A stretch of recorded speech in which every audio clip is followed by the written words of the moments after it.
ನೋಡ್ತಾ ಇದ್ದೀರಾ DNK express news. ಇದು ಜನಸಾಮಾನ್ಯರ ಧ್ವನಿ. ಕಾಂಗ್ರೆಸ್ ಗೆಲುವು, ಕಲಾದಗಿಯಲ್ಲಿ ವಿಜಯೋತ್ಸವ. ಬಾಗಲಕೋಟೆಯಲ್ಲಿ ಉಪಚುನಾವಣೆ ಕಾಂಗ್ರೆಸ್ ಗೆಲುವು ಸಾಧಿಸಿದ ಕಾರಣ ಬ್ಲಾಕ್ ಕಾಂಗ್ರೆಸ್ ವತಿಯಿಂದ ವಿಜಯೋತ್ಸವವನ್ನು ಆಚರಣೆ ಮಾಡಲಾಯಿತು. ಇದೇ ಸಂದರ್ಭದಲ್ಲಿ ಬ್ಲಾಕ್ ಕಾಂಗ್ರೆಸ್ ಅಧ್ಯಕ್ಷರಾದ ಬಸವರಾಜ್ ಸಂಶಿಯವರು ಮಾತನಾಡಿ, HY ಮೇಟಿಯವರ ಅಕಾಲಿಕ ನಿಧನದ ಕಾರಣ ಈ ಒಂದು ಉಪಚುನಾವಣೆಯೂ ನಡೆಯಿತು. ಕಾಂಗ್ರೆಸ್ ಅಭ್ಯರ್ಥಿಯಾದ ಉಮೇಶ್ ಮೇಟಿಯವರು 21,000 ಮತಗಳ ಅಂತರದಿಂದ ಜಯಭೇರಿ ಬಾರಿಸಿದರು. ಈ ಚುನಾವಣೆಯಲ್ಲಿ ಯಾವುದೇ ಹಿಂದುತ್ವದ ಅಜೆಂಡಾ ಮತ್ತು ಸುಳ್ಳಿನ ರಾಜಕಾರಣ ನಡೆಯಲಿಲ್ಲ.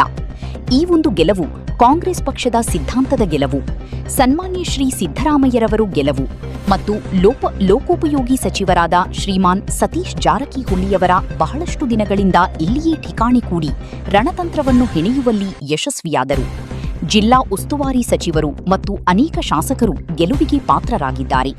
ಇದೇ ಸಂದರ್ಭದಲ್ಲಿ ಭಾಗವಹಿಸಿದಂಥ ಶಿವಾನಂದ್ ಅರಕೇರಿ, ಬಸವರಾಜ್ ಬಿಲಕೇರಿ, ಶಿಡ್ಲಪ್ಪ ಮಾದರ್, ಮಲ್ಲಪ್ಪ ಜಮಖಂಡಿ, ಶ್ರೀಕಾಂತ್ ಪಾಟೀಲ್, ನಾಗಪ್ಪ ಗಾಣಿಗೇರ್, ಅಂಜಲಿ ಬಾನು, ಅಕ್ರಮ್ ಸೌದಾಗರ್, ಮಕ್ತುಂ ಭಾವಖಾನ್, ಗುರುಸಿದ್ದಪ್ಪ ಸಾರ್ವಾಡ್, ಅಶ್ವಾಕ್ ಬಿಳಗಿ, ಶ್ರೀಧರ್ ಮಾದರ್, ಆರಿಫ್ ಬಿಳಗಿ, ಸೈಯದ್ ಬಾಗವಾನ, ಭೀಮ್ಸಿ ಭಜಂತ್ರಿ, ವೆಂಕಟೇಶ್ ಬೋಜಗಾರ್ ಇನ್ನೂ ಕಾಂಗ್ರೆಸ್ ಕಾರ್ಯಕರ್ತರು ಭಾಗವಹಿಸಿದ್ದರು. ಬಾಗಲಕೋಟೆ ಜಿಲ್ಲೆಯ ದಿವಂಗತ HY ಮೇಟಿಯವರ ಅಕಾಲಿಕವಾಗಿ ಮರಣ ಹೊಂದಿದ್ದ ಸಲುವಾಗಿ ಚುನಾವಣೆಯಲ್ಲಿ ಅವರ ಮಗನಾದ ಉಮೇಶ್ ಉಲ್ಲಪ್ಪ ಮೇಟಿಯವರು ಇವತ್ತಿನ ಭಾರಿ ಒಂದು ವಿಜೃಂಭಣೆಯಿಂದ ಗೆಲುವನ್ನು ಸಾಧಿಸಿದ್ದಾರೆ. ನಮಗೇನಪ್ಪ ಅಂದ್ರೆ ಬಾಗಲಕೋಟೆ ತಾಲೂಕಿನಲ್ಲಿ ನಮಗೇನಪ್ಪ ಅಂತಂದ್ರೆ ಹಿಂದುತ್ವದ ಒಂದು ಅಲೆ ಇತ್ತು. ಇವತ್ತಿನ ದಿನ ಏನು ತಿಳಿದು ಬಂದತ್ತಪ್ಪ ಅಂದ್ರೆ ನಮ್ಮ ರಾಜ್ಯದಲ್ಲಿ ಯಾವುದೇ ತರನಾಗಿ ಜಾತ್ಯತೀತವಾಗಿ ಇರುವಂಥ ಒಂದು ವ್ಯವಸ್ಥೆ ಕಂಡು ಬಂದಿದೆ. ಪ್ರಜಾಪ್ರಭುತ್ವ ವ್ಯವಸ್ಥೆಯಲ್ಲಿ ಇಲ್ಲಿ ಏನಪ್ಪ ಅಂತಂದ್ರೆ ಯಾವುದೇ ಒಂದು ಜಾತಿ ಸೀಮಿತಿಗೆ ಇಲ್ಲ, ಜಾತಿಗೆ ಭೇದ ಭಾವ ಇಲ್ಲ ಎಂಬುದನ್ನು ನಾವು ಇವತ್ತು ಕಂಡುಕೊಂಡಿದ್ದೇವೆ. ಯಾಕೆಂದರೆ ಇಲ್ಲಿ ಜಾತ್ಯತೀತವಾಗಿ ನಮ್ಮ ಕಾಂಗ್ರೆಸ್ ಪಕ್ಷಕ್ಕೆ ಮತವನ್ನು ನೀಡಿದ್ದಾರೆ. ಆದ ನಿಮಿತ್ತವಾಗಿ ನಮ್ಮ ಉಮೇಶ್ ಉಲ್ಲಪ್ಪ ಮೇಟಿಯವರು ಜಯವನ್ನು ಸಾಧಿಸಿದ್ದಾರೆ. ಎರಡು ಕ್ಷೇತ್ರದಲ್ಲಿ ಸಾಧನೆ ಮಾಡಿದ ಗೆಲುವನ್ನು ಸಾಧಿಸಿದಿರಿ. ನಿಮಗೆ ಗ್ಯಾರಂಟಿ ಯೋಜನೆಗಳು ಕೈ ಹಿಡಿದು ಅಂತಾಯಿತು. 100ಕ್ಕೆ 100ರಷ್ಟು ಏನು 5 ಗ್ಯಾರಂಟಿ ಯೋಜನೆಗಳಲ್ಲ, ಇವು ನಮಗೆ ಬಹಳ ಒಂದು ಉಪಯುಕ್ತವಾದಂಥ ಗ್ಯಾರಂಟಿ ಯೋಜನೆಗಳಾಗಿದ್ದಾವೆ. ದೀನ ದಲಿತರಿಗೆ, ಬಡವರಿಗೆ, ಹಿಂದುಳಿದ ವರ್ಗದವರಿಗೆ ಎಲ್ಲರಿಗೂ ಸಹ ಇದು 5 ಗ್ಯಾರಂಟಿ ಯೋಜನೆಗಳು ಬಹಳ ಉಪಯುಕ್ತವಾಗಿವೆ. ಅದರ ಒಂದು ನಿಮಿತ್ತವಾಗಿ ಸಹಿತ ನಾವು ಇವತ್ತಿನ ಜಯನ ಸಾಧ್ಯವಾಗಿದೆ. ಈ ಗೆಲುವಿನಿಂದ ಮುಂಬರುವ ಜಿಲ್ಲಾ ಪಂಚಾಯತಿ, ತಾಲೂಕು ಪಂಚಾಯತಿ, ಗ್ರಾಮ ಪಂಚಾಯತ್ ಚುನಾವಣೆಗಳು ಸಹಕಾರಿ ಆಗಲಿವೆ. 100ಕ್ಕೆ 100ರಷ್ಟು ಈಗ ಗ್ರಾಮ ಪಂಚಾಯತಿ ಮತ್ತು ಜಿಲ್ಲಾ ಪಂಚಾಯತ್ ತಾಲೂಕು ಅಷ್ಟೇ ಅಲ್ಲ, 2028ರಲ್ಲಿ ಸಹಿತ ಇವು 5 ಗ್ಯಾರಂಟಿಗಳು ಸಹಕಾರ ಆಗುತ್ತವೆ ಎಂದು ನಮ್ಮ ಭಾವನೆ ಇದೆ.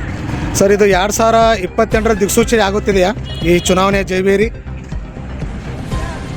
ಈ ಒಂದು ಉದಾಹರಣೆ ನೋಡಿ, ನಮ್ಮ ರಾಜ್ಯದಲ್ಲಿ ದಾವಣಗೆರೆ ಮತ್ತು ಬಾಗಲಕೋಟೆಯ ಉಪಚುನಾವಣೆಯಲ್ಲಿ ವಿಜಯವನ್ನು ಸಾಧಿಸಿದ್ದಾರೆ. ಇದು ಏನಪ್ಪ 100ಕ್ಕೆ 100ರಷ್ಟು 2028ಕ್ಕೆ ದಿಕ್ಸೂಚಿ ಆಗುತ್ತದೆ ಎಂದು ನನ್ನ ಒಂದು ಅಭಿಪ್ರಾಯ. ಉಲ್ಲಪ್ಪ ಮೇಟಿಯವರು ಸಾರ್ವತ್ರಿಕ ಚುನಾವಣೆಯಲ್ಲಿ ಬಹಳಷ್ಟು ಕಡಿಮೆ ಅಂತರದಲ್ಲಿ ಗೆಲುವು ಸಾಧಿಸಿದರು. ಆದರೆ ಅವರ ಮಗ ಈಗ ಒಂದು 21,000 ಮತ ಅಂತರದಿಂದ ಗೆಲುವನ್ನು ಸಾಧಿಸಿದ್ದಾರೆ. ಏನು ಅನಿಸ್ತಾ ಇದೆ? ಇದು ಏನಪ್ಪ ಅಂತಂದರೆ ನಮ್ಮ ರಾಜ್ಯದ ಮುಖ್ಯಮಂತ್ರಿಗಳು, ಉಪಮುಖ್ಯಮಂತ್ರಿಗಳು ಮತ್ತು ಮಾಸ್ಟರ್ ಮೈಂಡ್ ಆದಂಥ ಸತೀಶ್ ಜಾರಕಿಹೊಳಿ ಸಾಹೇಬರು ಹಾಗೂ ನಮ್ಮ ಜಿಲ್ಲೆಯ ಉಸ್ತುವಾರಿ ಸಚಿವರಾದಂಥ RB ತಿಮ್ಮಪ್ಪ ಸಾಹೇಬರು ಹಾಗೂ ನಮ್ಮ ಜಿಲ್ಲೆಯಾದಂಥ ಮಾಜಿ ಶಾಸಕರು, ಹಾಲಿ ಶಾಸಕರು ಹಾಗೂ ನಮ್ಮ ಕಾಂಗ್ರೆಸ್ ಪಕ್ಷದ ಮುಖಂಡರು ಜೊತೆಗೆ ಏನಪ್ಪ ಅಂದ್ರೆ ಅಲ್ಲಿ ಬೂತ್ನಲ್ಲಿ ಇರ್ತಕ್ಕಂಥ ನಮಗೆ ಪ್ರತಿಯೊಂದು ಕಾರ್ಯಕ್ರಮದಲ್ಲಿ ಹೇಳಲು ಬಯಸುತ್ತೇನೆ, ಅಲ್ಲಿ ಬೂತ್ ಮಟ್ಟದಲ್ಲಿ ಇರ್ತಕ್ಕಂಥ ಕಾರ್ಯಕರ್ತರೇ ನಮಗೆ ದೇವರು. ಅವರೇ ದೇವರ ಮುಖಾಂತರವಾಗಿ ನಾವು ಇಷ್ಟೊಂದು ಮತವನ್ನು ತಗೊಳ್ಳೋಕೆ ಸಾಧ್ಯವಾಗಿದೆ. ಸರ್, ಈಗ ನಿಮಗೆ ಒಂದು ಆರೋಪ ಇದೆ, ಕಾಂಗ್ರೆಸ್ಸಕ್ಕೆ ಹಣದ ಸುರಿಮಳೆನೇ ಸುರಿದು ಈ ರೀತಿ ಅಧಿಕಾರಿಗೆ ಬಂದಿದ್ದಾರೆ, ಅಧಿಕಾರನ ದುರುಪಯೋಗ ಪಡ್ಕೋದಂತರ ಅವರು ಒಂದು ಆರೋಪ ಮಾಡ್ತಾ ಇದ್ದಾರೆ BJP ಅವರು. ಇದು ಸತ್ಯಕ್ಕೆ ದೂರವಾದ ಮಾತು. ಯಾಕೆಂದರೆ ಜನರು ಒಂದು ಈ ಕಾಂಗ್ರೆಸ್ ಪಕ್ಷಕ್ಕೆ ಮತವನ್ನು ನೀಡಬೇಕಪ್ಪ ಅಂತಂದ್ರೆ ಇದು ಕಾಂಗ್ರೆಸ್ ಪಕ್ಷ ಬಡವರ ಪಕ್ಷ. ಜೊತೆಗೆ ಕಾಂಗ್ರೆಸ್ ಪಕ್ಷ ಬಡವರ ಪರವಾಗಿ ಇರುವಂಥ ಪಕ್ಷ. ನಮ್ಮ ದೇಶದಲ್ಲಿ ಕಾಂಗ್ರೆಸ್ ಪಕ್ಷವನ್ನು ನೋಡಿದಾಗ ಹಿನ್ನೆಲೆ ನೋಡಿದಾಗ ಇದಕ್ಕೊಂದು ಭಾಳ ಇತಿಹಾಸ ಇದೆ ಕಾಂಗ್ರೆಸ್ ಪಕ್ಷಕ್ಕೆ. ಯಾಕೆಂದರೆ ನುಡಿದಂತೆ ನಡೆಯುವಂಥ ಯಾವ್ದಾದ್ರು ಪಕ್ಷ ಬಂದು ಕಾಂಗ್ರೆಸ್ ಪಕ್ಷ. ಅಂಥ ಒಂದು ಪಕ್ಷ 2023 ತಾವೆಲ್ಲ ನೋಡಿದ್ದೀರಿ. 2023 ಚುನಾವಣೆ ಪ್ರಣಾಳಿಕೆಯಲ್ಲಿ ಹೊರಡಿಸಿದಂಥ 5 ಗ್ಯಾರಂಟಿಗಳನ್ನು ನಾವು ನುಡಿದಂತೆ ನಡೆದಿದ್ದೇವೆ ಎಂಬ ಇಲ್ಲಿ ಮುಖ್ಯವಾದಂಥ ವಿಷಯವಾಗಿದೆ. ಅದರ ಒಂದು ನಿಮಿತ್ತವಾಗಿ ಏನಪ್ಪ ಅಂತಂದ್ರೆ ಕಾಂಗ್ರೆಸ್ ಪಕ್ಷ ಇಷ್ಟೊಂದು ಬಹುಮತದಿಂದ ಬರಲು ಸಾಧ್ಯವಾಗಿದೆ. ಸರ್, ಇದೇ ರೀತಿ ತಾವು ಪಂಚರಾಜ್ಯದ ಚುನಾವಣೆ ಆಯಿತು.